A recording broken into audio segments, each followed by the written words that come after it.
go through some lower body exercises. So we learned how to load our upper limbs and our upper bones, and now we're going to load our lower limbs or our lower legs. So the first one that we're going to do is we're going to do a hip rise. So again, I want you to find either a counter or a chair back or a wall to lean against. And for this one, I'm going to show you from the wall just so that you can see the motion that we're doing.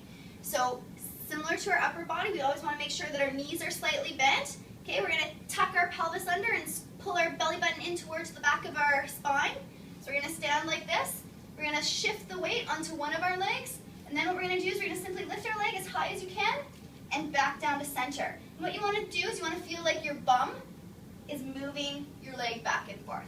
So you're going to do 10 on one leg, and then you're going to shift weight, and you're going to do 10 on the other leg. Now, if you find that it's too easy for you to just move your body weight, what you can do is you can use things like an ankle weight. So this is just a ½ pound. So you can use a ½ pound ankle weight, and you can put it around your ankle. And again, we're going to do the same thing. We don't need to get all the way up to 10 reps. Maybe we're going to start with 6, and that's enough just to move your legs 6 times. So what this is called a side hip raise. Now what we're going to do is this worked in this area. So what we're going to do next is we're going to work something in the back of our legs or our hamstrings. And again, we're going to come and put our body against something nice so that we can help with our balance. We're going to shift our weight onto one leg. Then what we're going to do is you're going to use the muscles back here as well as your bum muscle again, and you're just going to lift so that your knee comes as close as you can to your bum.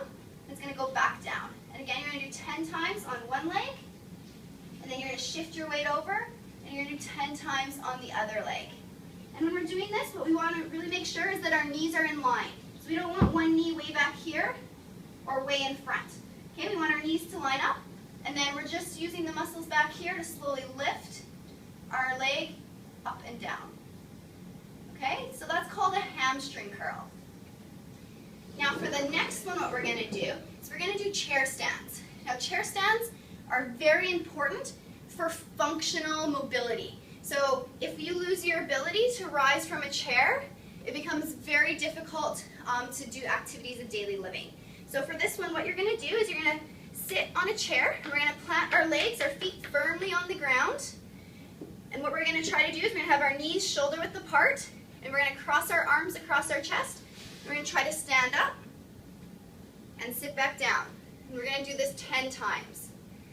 Now, if this is too hard, what we can do is we can use our hands. So we want to use our hands as little as possible.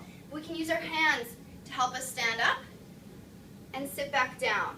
And as we get better, we can cross our arms across our chest. Now, when we're doing these, it's best if we can put the chair against the wall so that if you happen to hit it a little bit, it's not going to slide out. It's also very important that we're not doing this with chairs that have wheels on them.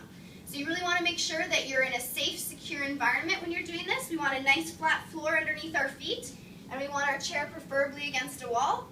And again, trying with our arms across our chest and stand up. We're going to do that 10 times. Now, if you find that too easy, you can do things like grab your milk jug, and we're just going to hold it against our chest, and then we're going to sit down and stand back up. And again, with all these exercises, we're going to do it 10 times, then we're going to take a minute or two break, and we're going to try to do it up to 3 times in a row.